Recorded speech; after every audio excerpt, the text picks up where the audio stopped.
आपण लहान होतो तेव्हा जेवणात एखादा घास तोंडात यायला वेळ लागायचा, पण जर ताटात लिंबूचं लोणचं असेल तर हात मात्र आपोआप भाताकडे वळायचा. आज मी बनवते एकदम साधं सोपं, मुलांना आवडेल असं लिंबूचं लोणचं. ना तिखट ना तेलकट, फक्त आंबट गोड चवीचं, आणि विशेष म्हणजे घरगुती असलेलं.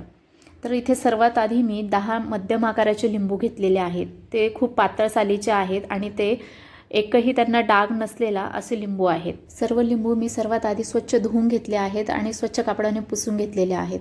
त्यानंतर प्रत्येक लिंबूच्या 8-8 फोडी करून त्यांच्या बिया काढून घेतल्या आहेत आणि काचेची भरणी घेऊन त्यात ते मी सर्व भरून घेतले आहेत आणि त्यात 2 चमचे मीठ टाकले आहे. हे मिश्रण मी रात्रभर तसेच ठेवले होते. लिंबूच्या लोणच्यासाठी भांडे मात्र स्टीलचे आणि काचेचेच वापरायचे आहेत, कारण लिंबूमध्ये सायट्रिक ॲसिड असतं, त्यामुळे ऑक्सिडायझेशनची प्रक्रिया होते.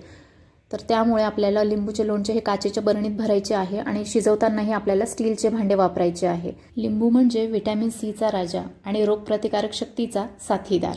मुलांना रोज थोडं लिंबाचं लोणचं दिलं की पचनही सुधारतं आणि अन्नावरचं त्यांचं प्रेमही वाढतं. लिंबूमध्ये असलेल्या सायट्रिक ॲसिडमुळे शरीराचं डिटॉक्सिफिकेशन पण वाढतं आणि मग त्यामुळे आपली एनर्जी पण वाढत असते. म्हणून मुलांसोबतच आपल्यासाठी सुद्धा हे खूप हेल्दी ऑप्शन आहे. आणि व्हिटॅमिन सीचे अजून किती बेनिफिट्स आहेत हे तुम्हाला वेगळं सांगायची गरज नाही. तर दुसऱ्या दिवशी सकाळी मी इथे गूळ बारीक करून घेतलेला आहे. हा गूळ मी 10 लिंबूंसाठी अर्धा किलोपेक्षा जास्त, म्हणजे जवळजवळ 3 पाव मी हा गूळ बारीक करून घेतलेला आहे आणि एक स्टीलची कढई घेऊन त्यात तो गरम करायला ठेवला आहे.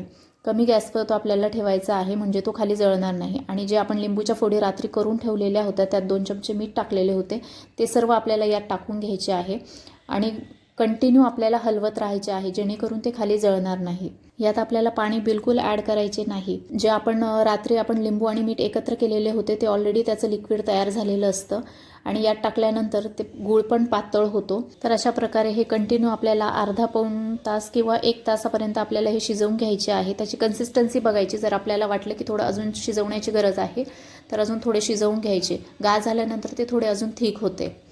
तर अशा प्रकारे हे लिंबूचं लोणचं तयार झालेलं आहे. जर तुम्हाला तिखट हवं असेल तर त्यात तुम्ही थोडं तिखटही ॲड करू शकतात. हे तुम्ही भातासोबत किंवा पोळीसोबतही मुलांना देऊ शकता. तर अशा प्रकारे गार झाल्यानंतर मी लगेचच ते काचेच्या बॉटलमध्ये भरून घेतले होते. तर व्हिडिओ आवडला असेल तर लाईक आणि शेअर नक्की करा आणि चॅनलवर नवीन असाल तर सबस्क्राईब करायला मात्र विसरू नका. सबस्क्राईब केल्यावर आपलं कनेक्शन तसंच राहील जसं लोणचं आणि पोळीचं. Bye bye.